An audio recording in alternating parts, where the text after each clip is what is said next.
Agora aqui é um ventilador de respeito. Eu não ia nem revelar isso aqui pra vocês agora, que é um projeto nosso de campanha, mas se o meu prefeito for eleito, faz parte do projeto de gestão, incluindo todo o secretariado. Em cada setor nosso tem um ventilador desse aqui, ó.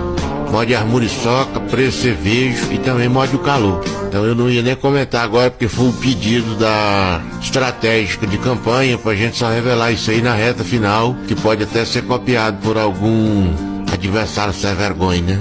Mas é um projeto do meu prefeito instalar em cada setor um ventilador desse aí para trazer a resfriagem da gente e também o combatimento de muriçoca, mosquito, polvinha, preço cerveja, mutuca e até carrapato, porque esse quando você liga ele aí, que lá sopra no meio do mundo aí, arranca até reboco de parede. Pensa no ventilador bom, projeto do meu prefeito, exclusivo, e não pode copiar. É difícil.